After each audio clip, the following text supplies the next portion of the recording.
મને 5 વર્ષથી મન થયા કરતું હતું કે પૂજ્ય મોટાની ધૂન જપ યજ્ઞ રાખું. દર વર્ષે થતું હતું કે આ વર્ષે રાખું અને આ વર્ષે છેવટે એ સંકલ્પ પૂરો થયો. અને આનંદ એ વાતનો છે કે જેમના હૃદયમાં પૂજ્ય મોટા છે, પૂજ્ય શ્રી મોટા છે, એ બધા જ અહીંયા હાજર છે. આખા ભારતમાં અને ગુજરાતમાં સંતની પરંપરા બહુ જ મોટી છે. શંકરાચાર્યથી શરૂ કરીને દરેક પ્રદેશમાંથી આપણને ઉત્તમ સંતો મળ્યા છે. તો એમાં આ સંત મને થોડા નિરાળા લાગ્યા.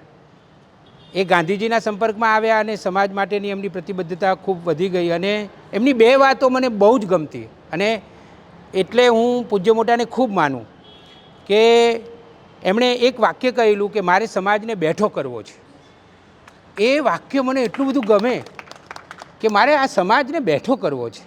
અને કેટલી બધી પ્રવૃત્તિઓ કરી એમણે. અને પછી બીજું કે ગુજરાત વિશ્વકોશ એમણે શરૂ કરાવેલો. તો આ 2 વાતો તો મને એટલી સ્પર્શી જતી હતી કે હું પૂજ્ય મોટાને વારંવાર એમનું મને ખેંચાણ થયા કરતું હતું.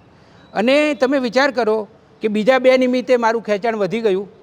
એક તો ડૉક્ટર નીતિન સુમંત શાહ, એ પૂજ્ય મોટાના સાનિધ્યમાં બહુ જ રહ્યા છે. અને હું એમના ઘરે મળવા ગયો ત્યારે આશીર્વાદ આપતો પેલો ફોટો છે ને પૂજ્ય મોટાનો, આમ એ ફોટો જોઈને આપણને એમ થાય કે આપણા બધાને, આખી સમગ્ર માનવ જાતને પૂજ્ય મોટા આશીર્વાદ આપી રહ્યા છે. અને નીતિનભાઈને એમના પિતાજી સુમંતભાઈ તો આખા અમદાવાદના જાણીતા ડૉક્ટર. સુમંતભાઈનું બહુ મોટું નામ હતું એક જમાનામાં. એકવાર રાષ્ટ્રપતિ અહીંયા અમદાવાદમાં આવેલા તો માંદા પડ્યા હતા તો એમના પિતાજીએ એમને સાજા કરેલા. એટલું મોટું એમનું નામ હતું. અને એમનો એક હાથ દુખતો હતો. પૂજ્ય મોટા અને વિમલાતાઈ ઠક્કર એ બંનેની બહુ નજીક હતા, નીતિનભાઈ. તો એમનો હાથ મટે જ નહીં. હવે અમદાવાદનો શ્રેષ્ઠ ડૉક્ટર, એમનો દીકરો એ પણ ડૉક્ટર, લંડન ભણી આવેલો. એ જમાનામાં એવું નક્કી કરવામાં આવ્યું કે જરૂર પડે તો લંડન જઈને આપણે આની મેડિકલ સારવાર કરાવીએ. ત્યાં પૂજ્ય મોટાને ખબર પડી તો પૂજ્ય મોટા અમદાવાદ આવ્યા, એમના ઘરે ગયા અને નીતિનને પૂછ્યું કે તને શું થાય છે? તો કે મારો હાથ મટતો જ નથી, આખો હાથ બહુ જ દુખતો હતો એમનો. તો કે ઘરમાં ગીની હોય તો લાવો સોનાની.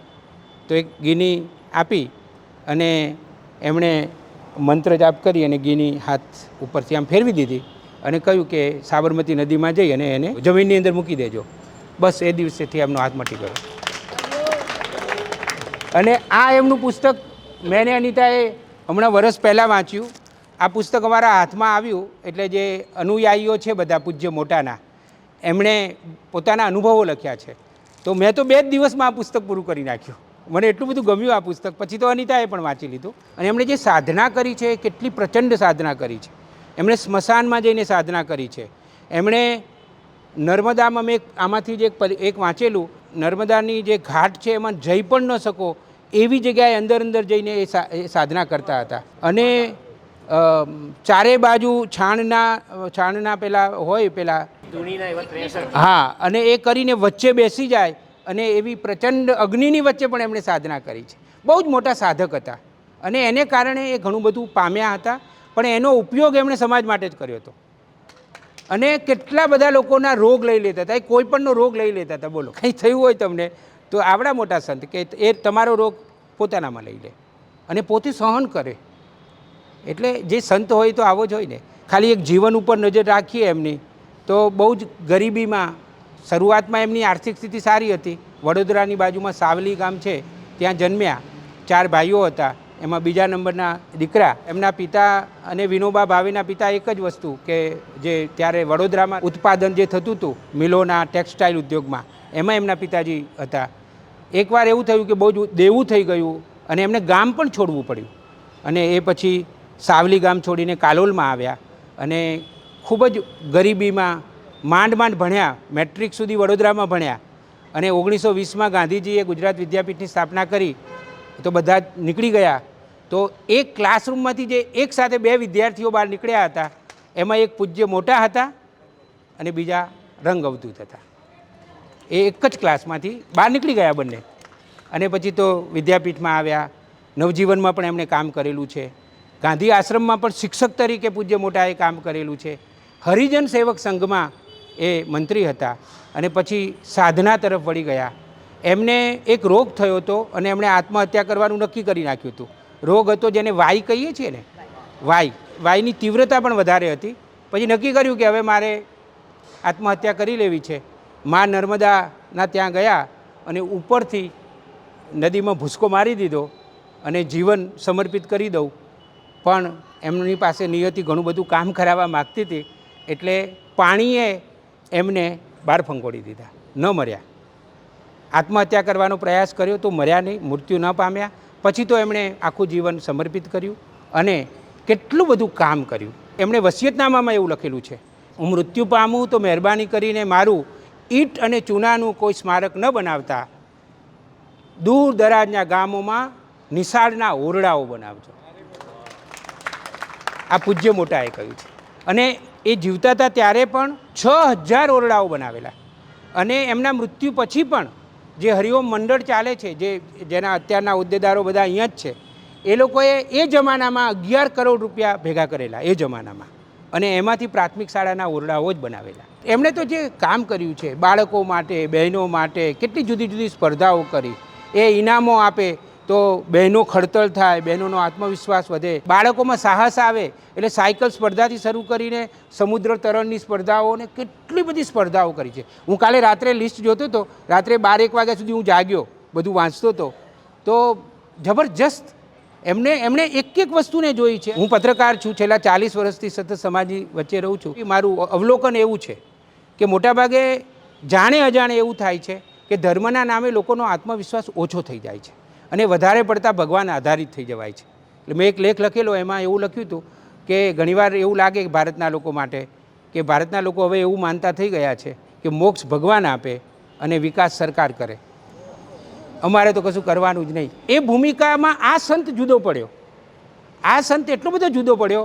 મેં કાલે રાત્રે એક પ્રસંગ વાંચ્યો કે મુંબઈમાં કોઈક અનુયાયીના ત્યાં ગયા અને સત્સંગ કર્યો. પછી જવું હતું તો લિફ્ટ સુધી પેલા યજમાન મૂકવા આવ્યા. પછી કહ્યું કે મારા માથા ઉપર હાથ મૂકીને મને આશીર્વાદ આપો. પૂજ્ય મોટાએ આશીર્વાદ આપ્યા. પછી કે બીજી વારે આપો, તો બીજી વારે આપ્યા. પણ પછી તરત પૂજ્ય મોટાએ કહ્યું કે સંત મહાત્માઓના એકલા આશીર્વાદથી કશું થતું નથી. જ્યાં સુધી તમે પોતે પુરુષાર્થ નહીં કરો ત્યાં સુધી કશું થવાનું નથી. આ પૂજ્ય મોટાએ એમને કહ્યું કે એવું ના માનશો કે બસ સંત મહાત્માઓના આશીર્વાદ મળી ગયા એટલે કામ પતી ગયું. આમ તો એમનું જે ઉત્તમ પુસ્તક છે ને, મને જે બહુ ગમે છે, નામ સ્મરણ. મને જીતેન્દ્રભાઈએ ભેટ આપેલું. જપ યજ્ઞ કરવાનું કારણ એ કે નામ સ્મરણમાં ખૂબ તાકાત હોય છે. બીજી કાલ રાત્રે જે વાત વાંચીને એ મને બહુ ગમી, એ તમારી સાથે શેર કરું કે આપણે બધા એવું માનીએ છીએ કે ભગવાન જન્મ લે, અવતાર લે. અને ભગવદ્ ગીતામાં પણ આપણને ભગવાને તો ખાતરી આપી છે કે જ્યારે જ્યારે ધર્મનો ક્ષય થશે ત્યારે ત્યારે હું અવતાર લઈશ, એવું કહ્યું છે. પણ પૂજ્ય મોટાએ અદ્ભુત વાત કરી છે કે ખરેખર ભગવાન અને સાચા સંત મહાત્માઓની ચેતના પડે પણ જન્મ લેતી જ હોય છે અને તમને મદદ કરતી જ હોય છે. અહીંયા આપણે આ બેઠા છીએ ને તો પૂજ્ય મોટાની ચેતના આપણા બધાની સાથે જ છે, એમાં મને કોઈ શંકા નથી. અને આજનો આ અવસર આવ્યો એમાં નીતિનભાઈ તમે નિમિત્ત બન્યા. નીતિનભાઈને હું વર્ષોથી ઓળખું છું, મોટા ગજાના સમાજસેવક છે. અને અમારે 2-3 વર્ષ પહેલાં વાત થઈ હતી કે હું એમનું જીવન ચરિત્ર લખું, પણ પછી વાત વિસરાઈ ગઈ. અને પછી તો હું મારા બીજા એટલા બધા પ્રોજેક્ટોમાં અટવાઈ ગયો કે બીજા બધા કામોની પ્રાયોરિટી હું આપતો હતો. પણ કોણ જાણે કેમ અચાનક એક મોટો ધક્કો આવ્યો, કોઈકે મને અંદરથી ધક્કો માર્યો કે આ કામ તો તારે કરવાનું જ છે. એટલે હું તો જસુભાઈ સાહેબના સંપર્કમાં રહું સતત, પ્રજ્ઞાચક્ષુઓને એમણે આખું જીવન સમર્પિત કર્યું છે. તો એમના દ્વારા પાછો હું નીતિનભાઈના સંપર્કમાં આવ્યો ફરીથી અચાનક જ, એ ચોક્કસ પૂજ્ય મોટાને કારણે. પછી જ્યારે મને ખબર પડી કે ડૉક્ટર નીતિન સુમંત શાહના જીવનમાં પણ પૂજ્ય મોટાનું બહુ જ મોટું પ્રદાન છે, એમની નિકટતા હતી, એટલે મેં કહ્યું કે આ કામ તો મારે કરવું જ જોઈએ. અને એ રીતે હું પાછો પૂજ્ય મોટાની નજીક આવ્યો. આ એક નિમિત્ત. અને બીજી ચેતનાનું કામ કે મારો દીકરો અમેરિકા ભણે છે, હમણાં એણે માસ્ટર ડિગ્રી પૂરી કરી. એટલે મને એક સંકલ્પ ભગવાને કરાવડાવ્યો કે મારે હવે ગુજરાતના પ્રાથમિક શિક્ષણ માટે કામ કરવું છે. આલાપ એ અમારો દીકરો છે, પણ ગુજરાતના બીજા બધાને હું આલાપો જ ગણું છું કે એ મારા આલાપો જ છે. અને આલાપ ભણીને આવ્યો હૈદરાબાદથી, ત્યારે મેં આલાપને કહેલું, મેં કીધું જો બેટા તારે જેટલું ભણવું એટલું તું ભણજે, અમે ભણાવીશું. પણ પછી બીજા હજારો લાખો આલાપો રાહ જોઈને બેઠા છે, ત્યાં મારે તો ત્યાં જવાનું છે. એટલે કે પપ્પા હું પણ તમારી સાથે આવીશ. તો મેં બહુ જ વિચાર કર્યો. 40 વર્ષથી હું પત્રકારત્વ કરું છું, લેખન કરું છું, પોઝિટિવ જર્નલિઝમ કરું છું, વિકાસલક્ષી જર્નલિઝમ કરું છું. પણ મને પછી એવી સમજાયું કે સમાજને આગળ લાવવો હશે જસુભાઈ તો માસ્ટર કી પ્રાથમિક શિક્ષણ છે.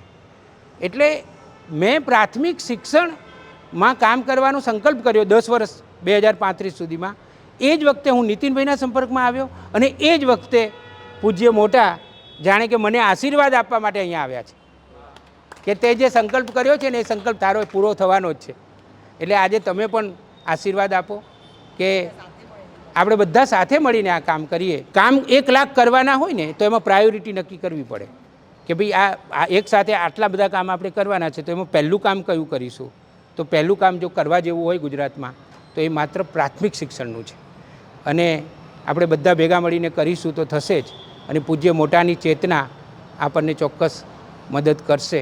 તો હું તમારા આશીર્વાદ માગું છું આજે કે તમે અમને મને અનિતાને અને મેં આખી ટીમ ઊભી કરી છે, 100 જણની ટીમ છે.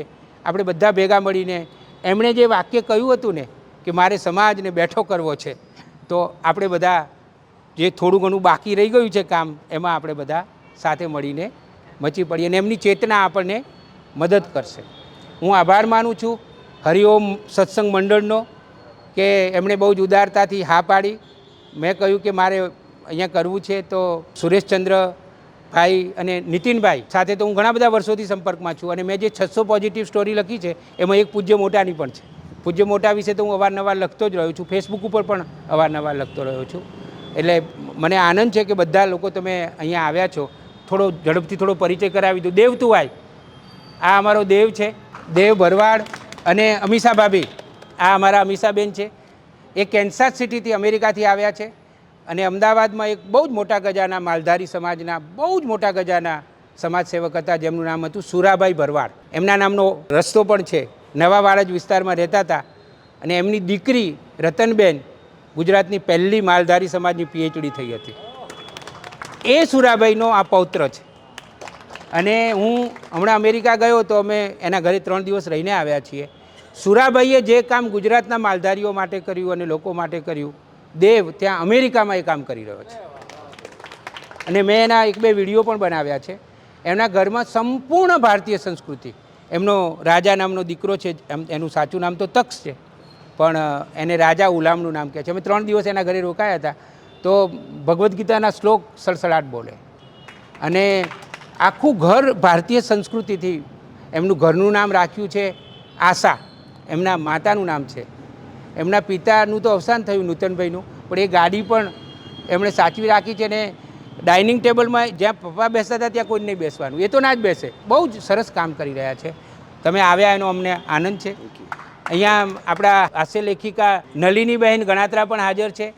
એમના જીવનસાથીને લઈને આવ્યા છે. અમે સાથે પત્રકારત્વમાં અમે ત્યાં સાથે ભણતા હતા.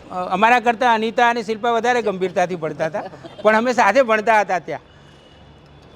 પરિમલ દેસાઈ માહિતી ખાતામાં હતા. એના બંને સંતાનો એટલા બધા હોનહાર છે કે અમેરિકામાં ડંકો વગાડી રહ્યા છે. ફેસબુકમાં વૈજ્ઞાનિક એમની દીકરી.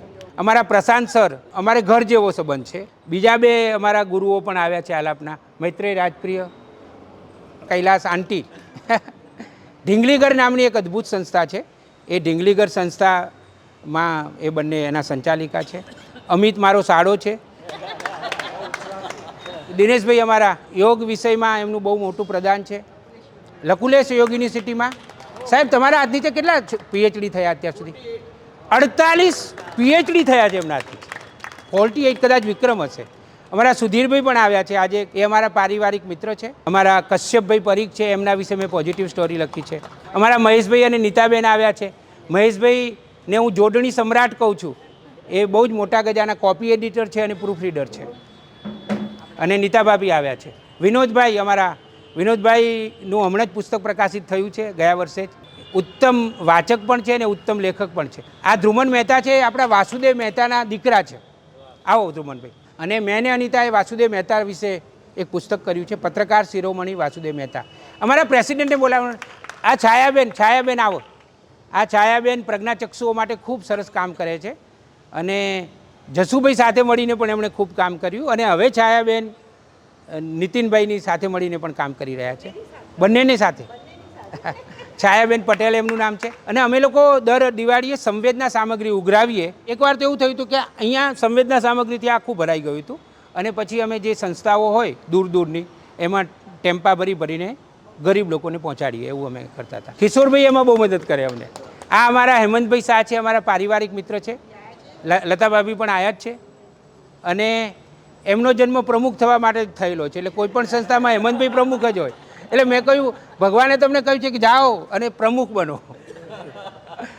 અને એમણે એક બહુ જ મોટું કામ હાથ ઉપર લીધેલું. એ મને હું પણ એની સાથે પછી જોડાયેલો. NRI પેરેન્ટ એસોસિએશન સ્થાપેલું કે જેમના સંતાનો વિદેશમાં હોય અને માતા પિતા અહીંયા હોય. એમનો દીકરો કેદાર ઓસ્ટ્રેલિયામાં છે અને ઓસ્ટ્રેલિયન ગવર્મેન્ટની નેવીમાં છે અને હમણાં જ એને પ્રમોશન મળ્યું છે. હવે એ કમાન્ડર થઈ ગયો છે, બોલો. એટલે આપણા યુવાનો ક્યાં ક્યાં કેટલું સરસ કામ કરી રહ્યા છે. એનું નામ છે કેદાર. કેદાર અત્યારે ઓસ્ટ્રેલિયામાં છે અને સરસ કામ કરી રહ્યો છે. અહીંયા આવો ને. આ ડૉક્ટર મહેન્દ્ર ભાવસાર છે. એટલે આજે આપણા બધા માટે આનંદની વાત છે કે પૂજ્ય મોટાના પરિવારજન પણ અહીંયા હાજર છે. ડૉક્ટર મહેન્દ્ર ભાવસાર મને હમણાં જ પ્રદીપભાઈએ માહિતી આપી કે ઉત્તમ અને શ્રેષ્ઠ ડૉક્ટર છે. ભણવામાં પણ એ તેજસ્વી હતા અને ડૉક્ટર તરીકે પણ એ ઘણું મોટું કામ કરી રહ્યા છે. તો અમારા માટે આજ આનંદની વાત છે. હવે આજના અમારા જે મેં કાર્ડ બનાવ્યું હતું, એ કાર્ડ તમે જોયું હશે. એમાં મેં લખ્યું હતું કે વિશેષ ઉપસ્થિતિ. તો એ ડૉક્ટર નીતિન ભાઈ છે, તો એમને આપણા બધા વતી એમનું બહુમાન કરીએ સાલ ઓઢાડીને.